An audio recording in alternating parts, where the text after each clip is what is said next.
part which gives the whole thing meaning. Well, I think Ansel had a message in his art that was consistent throughout his career. And this is that the world is beautiful, that humanity is part of this larger world, that the concerns of the moment are part, but not separate from, a larger system of forces that connect us to all of creation. I can't verbalize on the internal meaning in pictures whatsoever.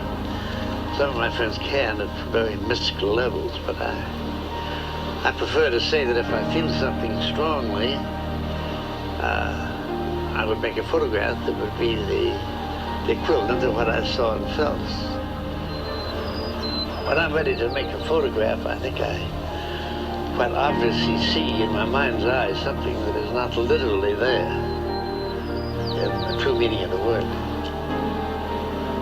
I'm interested in expressing something which is built up from within, rather than just extracted from without. When he photographed the wild landscape, especially in his own special home wild landscape in the High Sierra and Yosemite, he had felt some consonance with that material that was very profound, very deep, very mystical.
You know, he spent the last 2 decades of his life in a very, very productive way.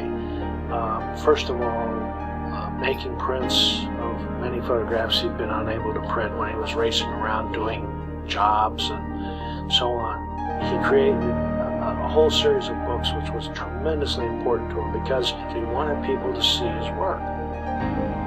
He was also at his most influential from the standpoint of the environmental movement. He was the one American environmentalist who could meet with the president just by picking up the telephone. He was very, very active lecturing, going around the country, both on particularly on photography, more than on the environment. So he was flat out. Even when he was 80, he was working 12, 14 hours a day, 7 days a week, and traveling constantly, and very, very productive.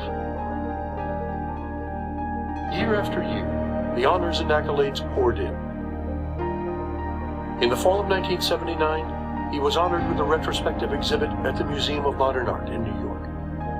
and featured on the cover of Time magazine. 1 year later, at a gala ceremony at the White House, he was awarded the Presidential Medal of Freedom, the nation's highest civilian honor. Ever considered what would be a proper epitaph for Ansel Adams? Well, I think Alfred Stieglitz's epitaph, he told me he wanted, that's the ideal. It says, "Here lies Alfred Stieglitz. He lived for better or for worse, but he's dead for good." Here was a person who had this incredible creative desire to express himself and wanted to live and live and live. And I used to kind of kid him about it. And he'd say, "Well, you know, you don't think living forever is important now, but you will when you're my age." He really, really feared death. And he really, I'm sure he wanted to live to be 120 and keep on working.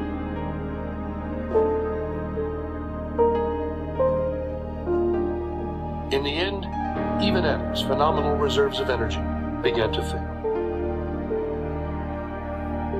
In 1983, he visited Yosemite for the last time. One winter afternoon, not long after his 80th birthday, he ventured out to the headlands of the Golden Gate in San Francisco to wander the cliffs and shoreline of his childhood one last time. High up on the rugged ramparts overlooking the Pacific, he came upon an ancient concrete bunker, a crumbling and abandoned relic of the Second World War.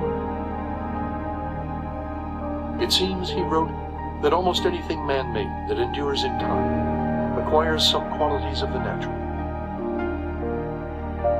Bleak shapes grow into a kind of magic that once seen cannot easily be ignored.